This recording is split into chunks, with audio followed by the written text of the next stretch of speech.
नमस्कार,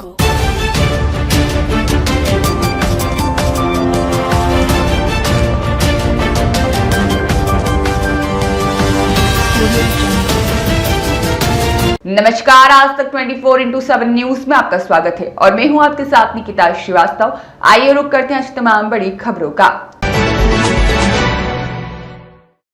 हे स्वामी नमस्तु नमस्तु नमस्तु से गूंज उठी अहिंसा स्थली। छिंदवाड़ा में हो रही अपूर्व धर्म प्रभावना आचार्य श्री समय सागर जी का सत्संग मिल रहा सानिध्य। धर्मनगरी छिंदवाड़ा में सकल जैन समाज सहित नगरवासियों का महान पुण्य जागृत हुआ है, जहां दिगंबर जैनाचार्य 108 श्री समय सागर जी महामुनि राज का सत्संग सानिध्य प्राप्त हो रहा है।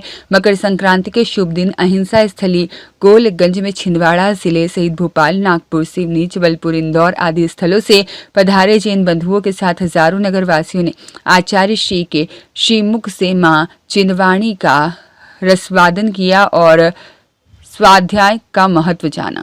वहीं मंगल प्रवचनों के पश्चात दुल्हन की तरह सजी अहिंसा स्थली स्वामी नमस्तु नमस्तु नमस्तु से गुंजायमान हो उठी, जहां सैकड़ों जैन शासन सेवकों ने दिगंबर महामुनि राजों के चौके लगाए और सौभाग्यशाली परिवारों का आचार्य श्री सहित सभी 22 दिगंबर महामुनि राजों को नवदा भक्ति पूर्वक पदगाहन किया और निज निवास पर आहार दान देकर अपने कर कमलों को धन्य किया। मकर संक्रांति के शुभ दिन आचार्य श्री को आहार देने का सौभाग्य चेकी जैन अध्यक्ष संत विद्यासागर कोशाला मेघा सिवनी परिवार को प्राप्त हुआ और अन्य पुण्यशाली परिवारों में समस्त दिगंबर महामुनि राजों को आहार दान किया। बहुत अच्छी बात है। इसके पीछे क्या लक्ष्य है?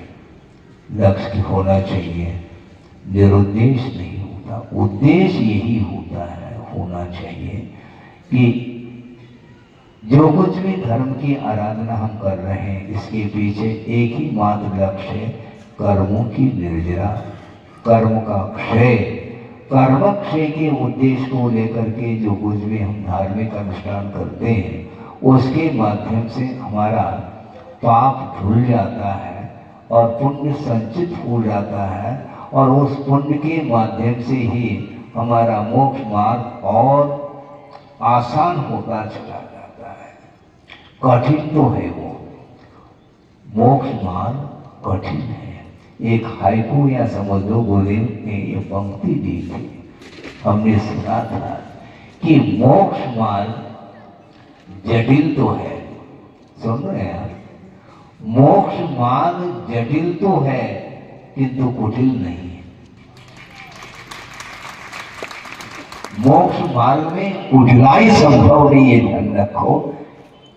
इसलिए क्योंकि जहां पर जिस मोक्ष मार्ग में आर्यों धर्म की आराधना की जाती है, वहां पर कुटिलता कैसे संभव हो सकती है? नहीं होना चाहिए। इसलिए आर्यों धर्म की उपासना करते रहिए, उसके माध्यम से ही अपने परिणामों में भी सरलता आएगी, सहजता आएगी और सहिष्णुता आएगी। परस्पर में आत्मीयता का व्यवहार और बढ़ता चला जाएगा। आत्मीयता होनी चाहिए, हाँ, उसके बिना व्यापक रूप से धर्म की प्रभावना संभव नहीं है। क्योंकि ये जैन धर्म, जैन दर्शन इतना विशाल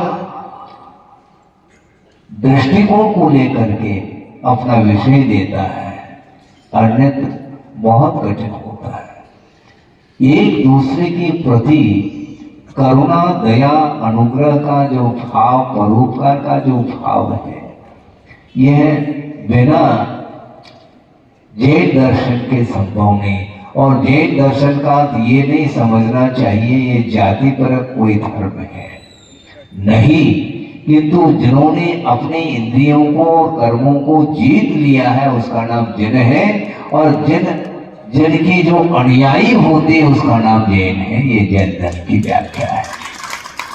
इसलिए बहुत अच्छा अवसर है, कल आना हुआ है और देखो आप लोगों का कितना और पुण्य जागृत होता है।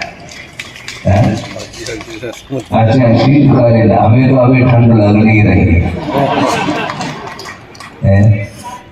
और विहार करके आए और उसमें भी पसीना आ रहा था, उन्हें सोचा कि ग्रीष्मकालीन तो नहीं हो रहा है। कुछ भी हो, भाव आपके हैं।